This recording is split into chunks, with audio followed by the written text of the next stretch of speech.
DIY. Yeah, welcome back to the Honest Proper Tea podcast. Where we talk about...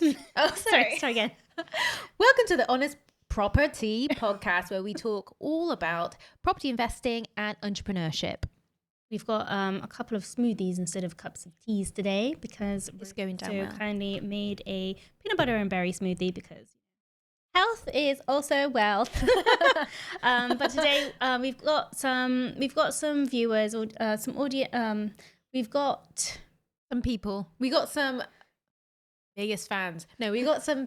We have some people who have asked us what our DIY hacks have been through property investing. Yeah, and we learnt a lot along the way. So we definitely had tried to make a lot of savings, and we did achieve doing a lot of the things ourselves when we had the time and more energy. If you don't have a big enough budget, you've got to prioritize where the money is going. So with one of our properties, we had, because we were doing a lot of refurbishment, we had one property where our priority was redoing the bathroom because it was old, it needed redoing, over completely prioritizing also renovating the kitchen. So we thought, okay, let's prioritize making the bathroom really, really lovely, and we can make tweaks where in the kitchen. So what we did instead with the kitchen is that we replaced the sink so that it looked modern.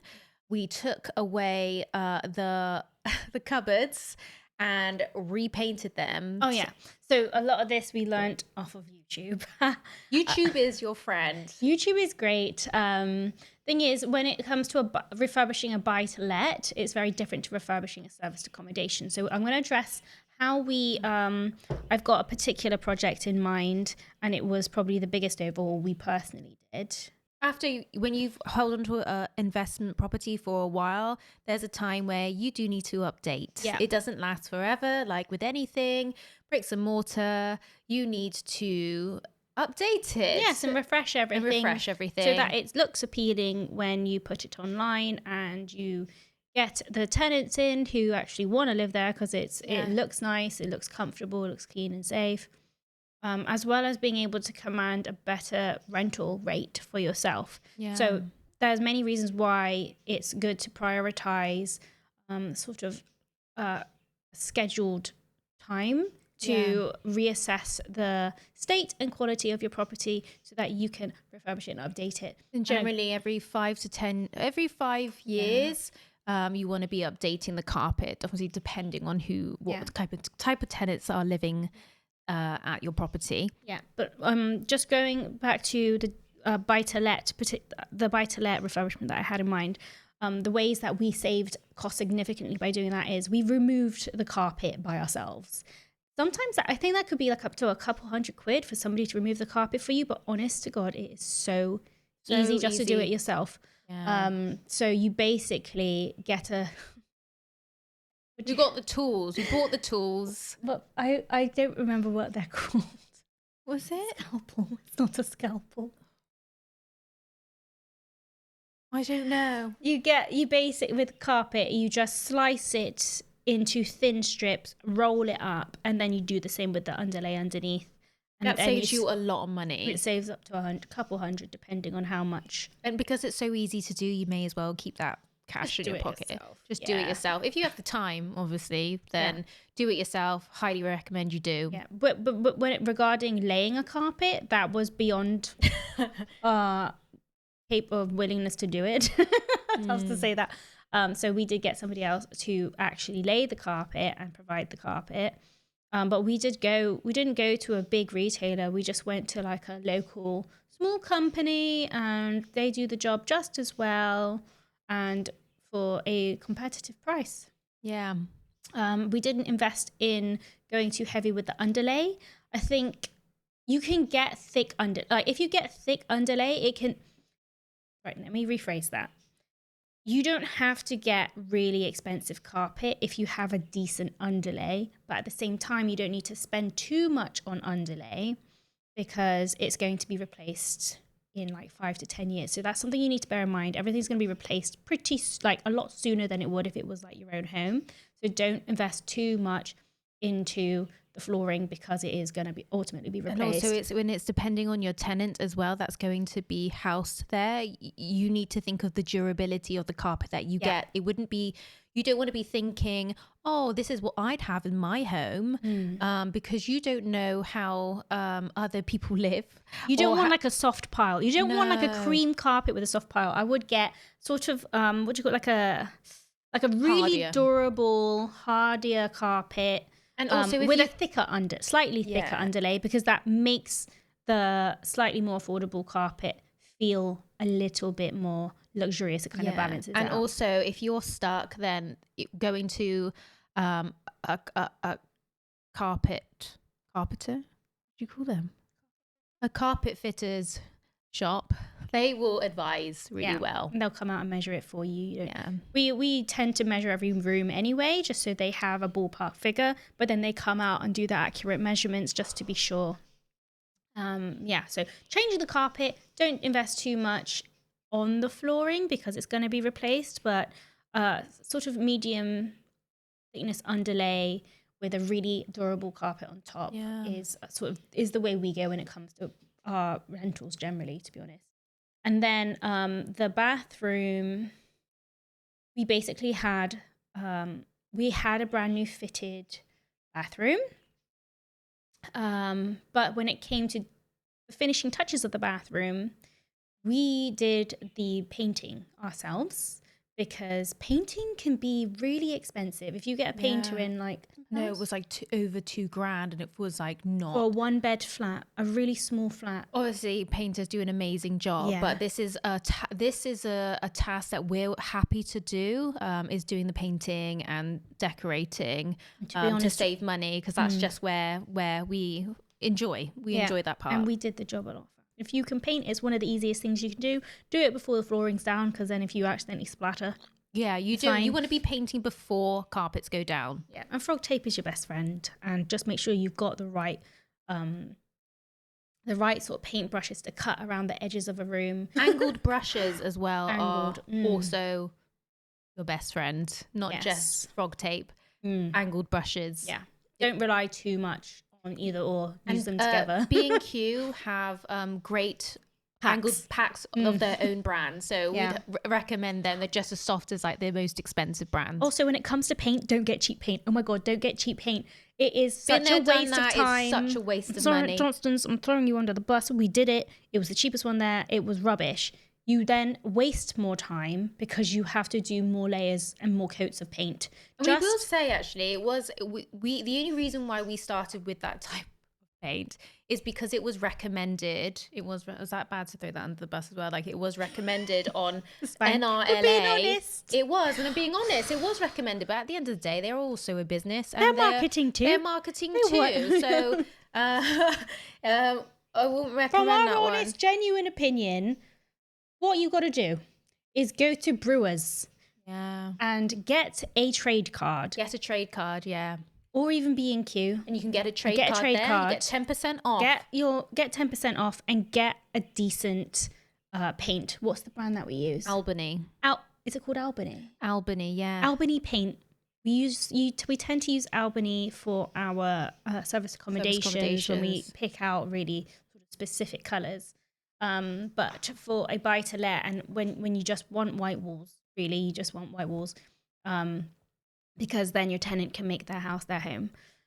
Make sure you get great quality paint even for that, because you don't want to waste your time. Like, you can save money on your paint, but then it actually costs more because you have to do like 5 more layers. Exactly. You don't want to be spending your time doing... Especially if you have to do a ceiling. No. So get decent, good quality paint. We recommend Albany, Brewers. You can order it online, then they deliver it to the shop, or they can deliver it to you and you just pick it up. They're really good. Go for it. So yes, do your own painting. And then the bathroom in the buy-to-let, we do this in the service accommodation as well. You can get really good vinyl. You don't need to buy tiles. Just get good vinyl. Like, some vinyl looks amazing, and there's a lot of options out there nowadays, and they can give like lots of different effects. Like, they can even look like tiles on the floor, or they could look like wood on the floor. So with the bathroom, we just got vinyl. And the Vinyl, kitchens. And in the kitchen. Easy to Vinyl. clean. If you're really wanting to make sure that you don't spend so much money, tiles are really expensive. Of course, they look beautiful, but It's not if your home. you're on a budget, And you're going to replace them, probably repair them. then you can find really good vinyl, like really good durable quality, vinyl. good quality vinyl. Don't go for the cheap stuff. Like, don't go for really cheap, because you pay. What's the phrase? If you pay cheap, you pay twice. Something like that. Yes, I think so. Is that the phrase? I don't know about it. Sayings. But yes, vinyl, love vinyl. And then with this particular kitchen, we maybe we'll find a before and after for you. But we basically, the kitchen was working absolutely fine. It was just a dated kitchen, and we didn't have the budget to go out and buy a new kitchen. We spent the money on another new kitchen on a different property. Yeah, so it needed it more than the one that we were working on. So we will update that kitchen eventually. Yeah. But for now, we did manage to update it totally by ourselves. And we did that by... It was the sink.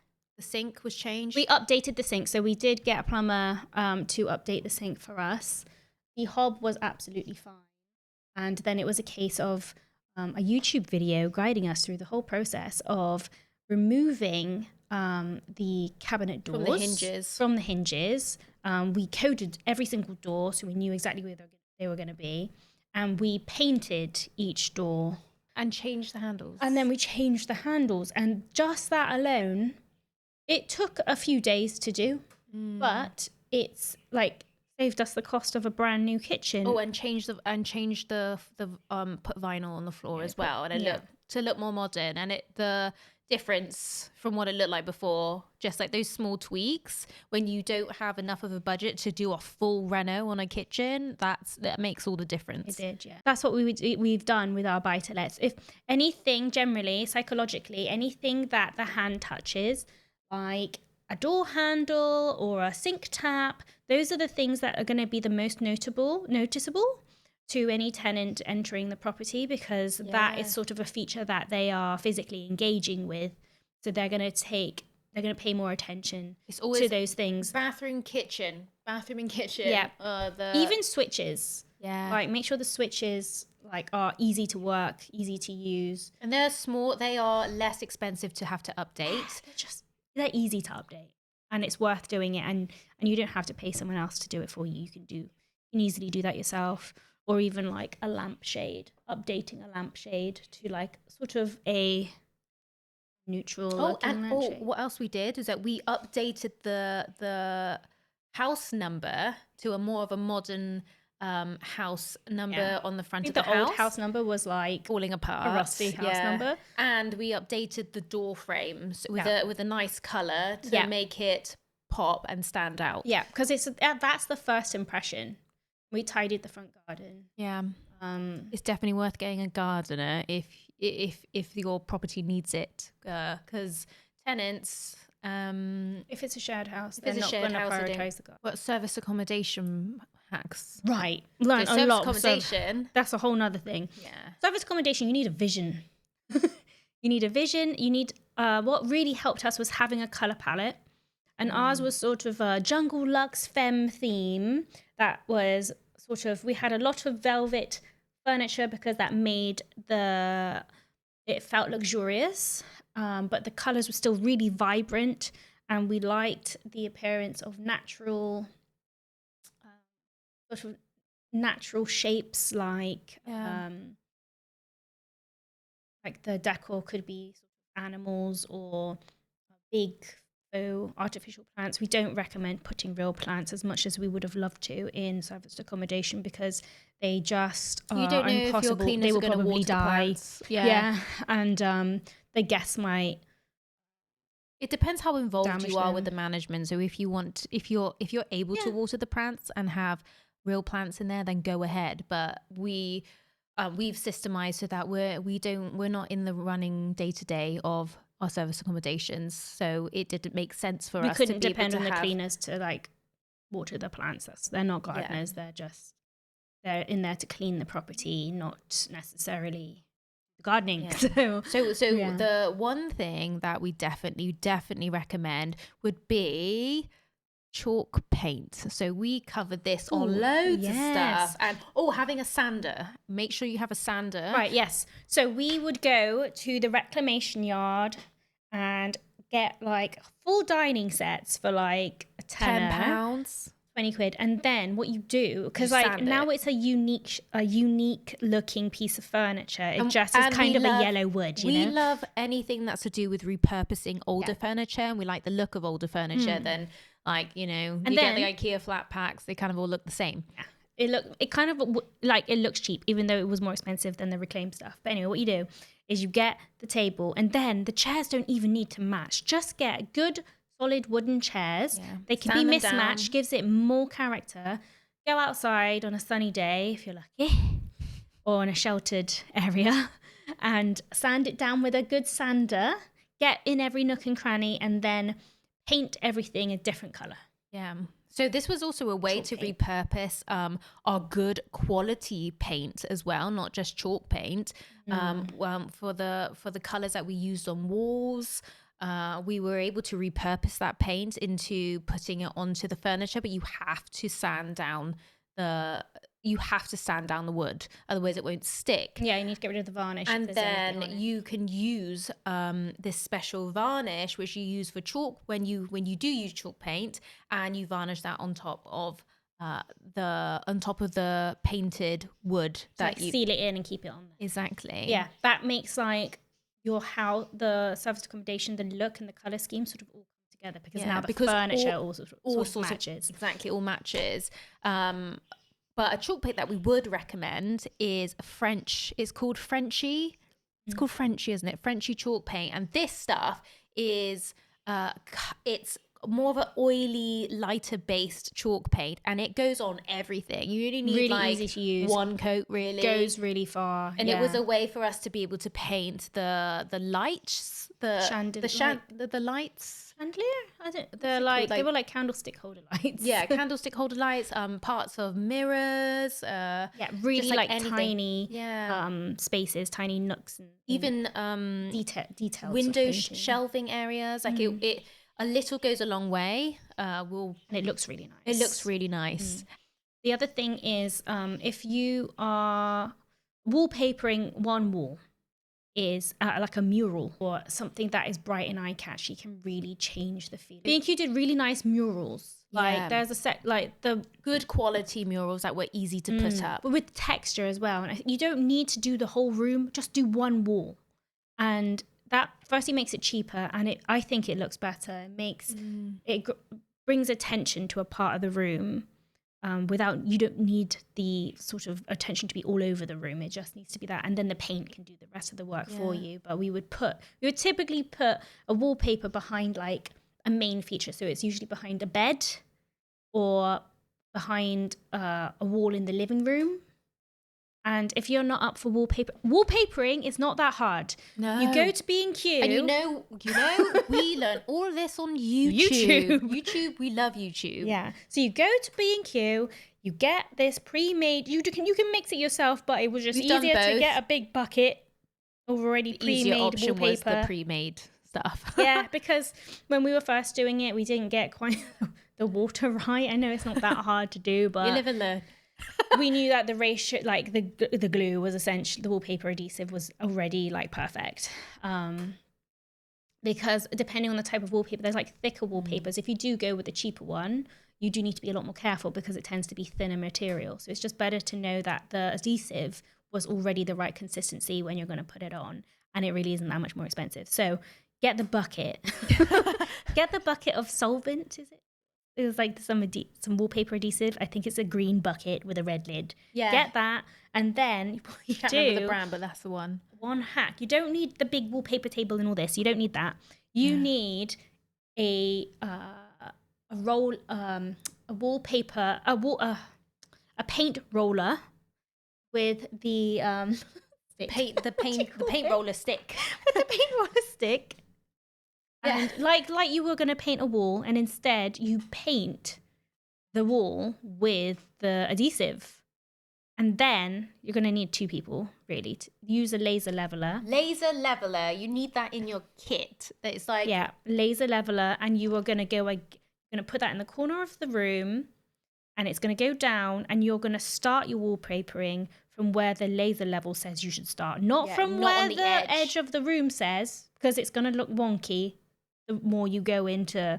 the further you get into your wallpapering. If you start right on the edge, your wallpaper might start going slanted. Wonky, and it's going to be obvious, and then you're going to be annoyed because you're going to have to do it all over again, and potentially buy more wallpaper. You just want to get as close as you can because it's optical illusion. Yeah. Yeah. No one's going to stare at the corner of that wall and be like, hang on a minute. The wallpaper didn't reach this particular edge. It'll reach the other edge. It's better that it's all straight. And what a difference it makes just having a wallpaper. Now, if you don't want to do wallpaper at all, and you're time limited, or you're doing, you're leasing a property, it's not even your property, and you're not confident with wallpapering, whatever reason, you can do this instead. What you do is, and we've done this with a lot of spare wallpaper that we've had, we would buy frames of different sizes and put the wallpaper in these picture frames instead. Yeah. And that would help give the illusion of give a similar illusion to what a wallpapered wall would do.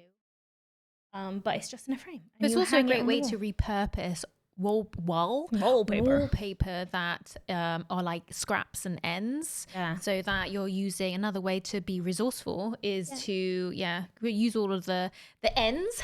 Yeah. Oh, and another thing, we're very resourceful. Our mother taught us well.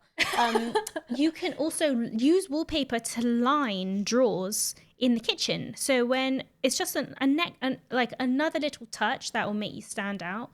But it means when your guests open the kitchen drawers in the kitchen, or even bedrooms, or in the bedrooms where they put their clothes, there is a colourful pop of paper or an interesting textured paper at the bottom of the drawer. It's a bit of extra something. Yeah. Just go into the reclamation yard.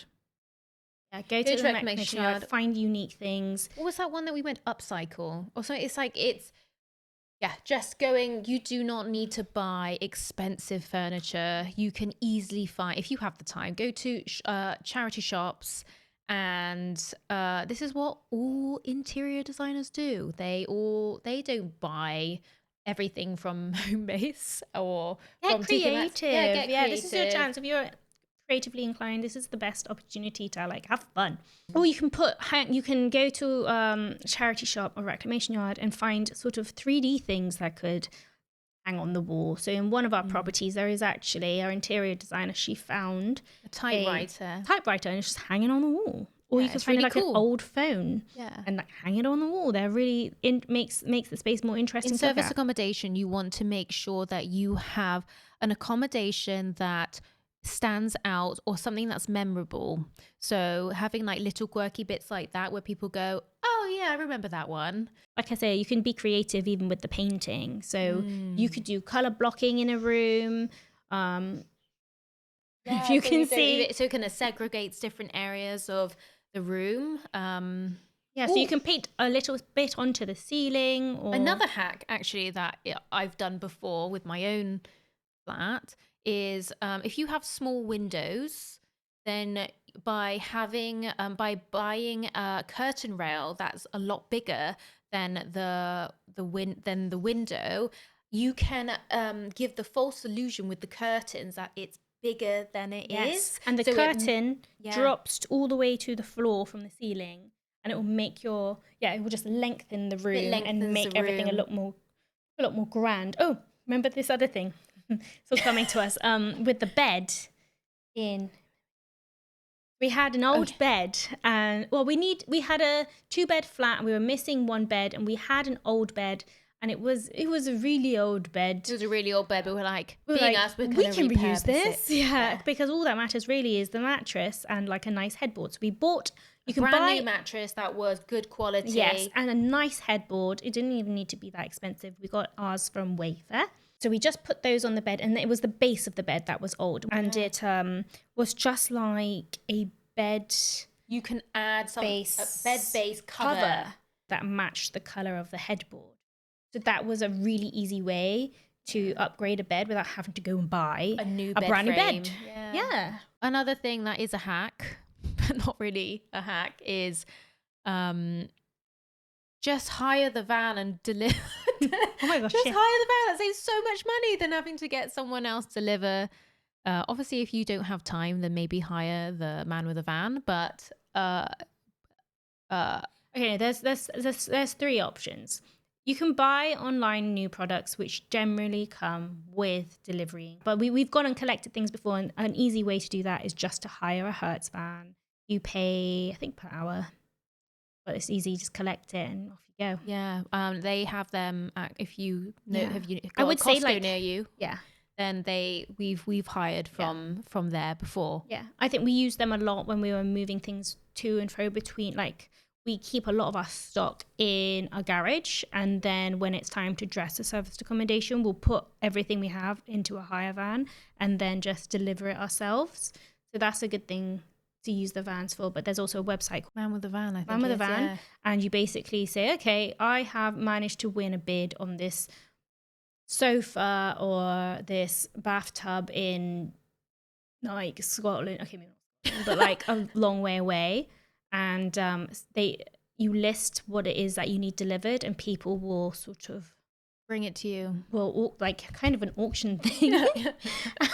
And then you select the deliverer that you are happy with the price for and the sort of terms of delivery for, and they'll just deliver it to you for a fee. So there's lots of ways to get things done. Another hack that is A bit wooden. that is also a hack. If you have a dog, this is not really property related, but it's a good repurposeful way of using old carpet, and you can put them in your boot for your dog. This is actually what the lady who bought our business, she actually taught us this, and that's like this was a great hack. So now I always have old bits of carpet in the back of my car, and it's a lot less messy, easy to remove when it's completely grubby, and you just replace it.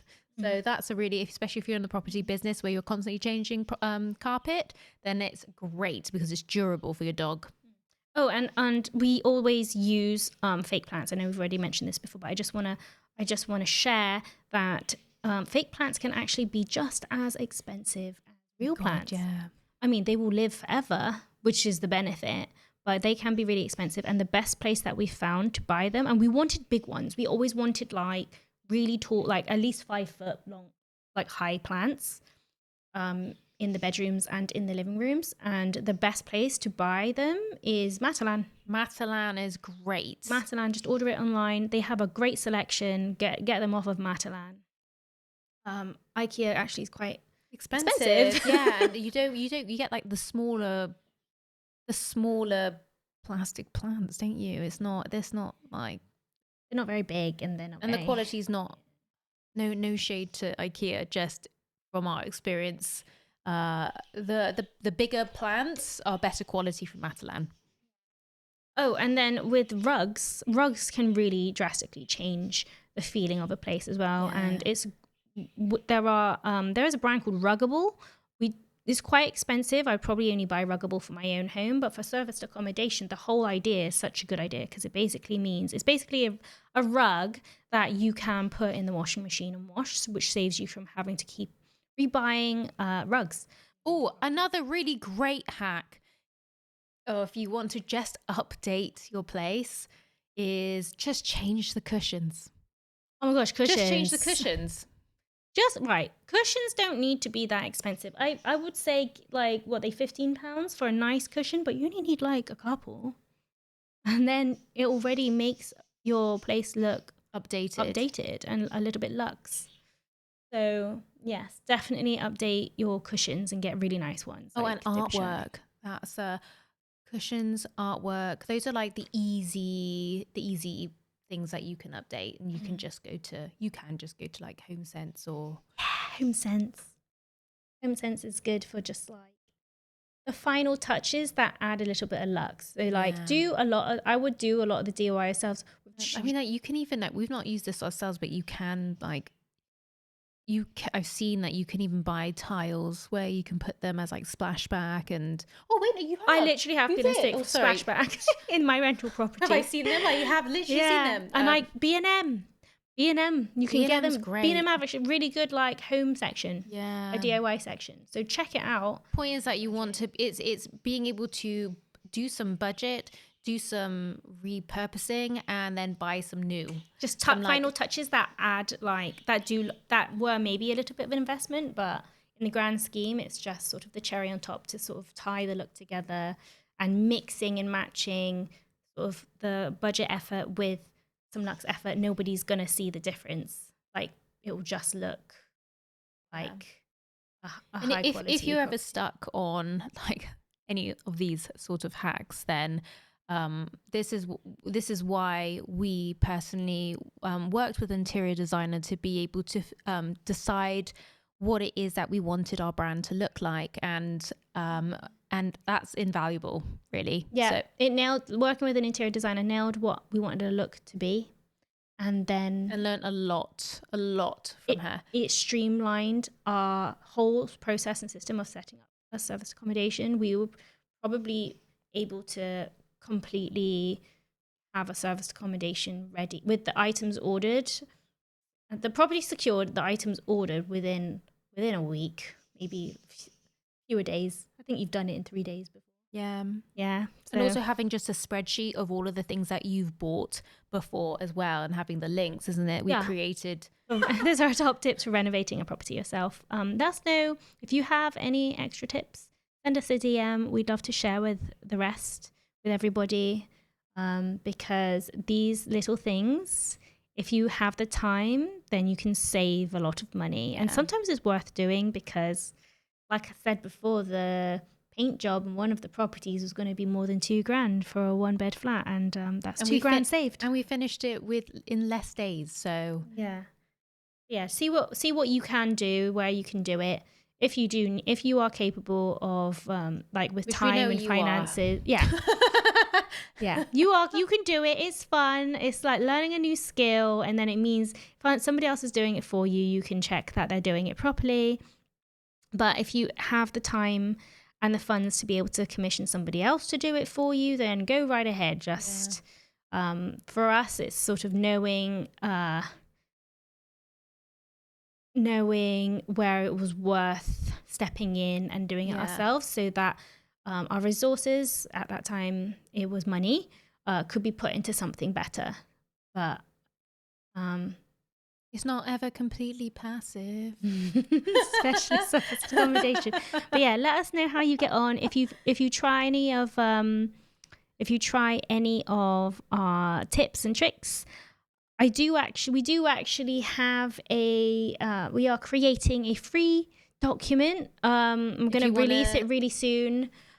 Stay tuned. It's basically full of everything that we use in our serviced accommodation, so that you can basically just copy what we've done and paste it within your own property, within your own serviced accommodation property. We've spent thousands on our interior designer to come up with the look. We've learned where to get the best products, what's required, what we need, like the full checklist.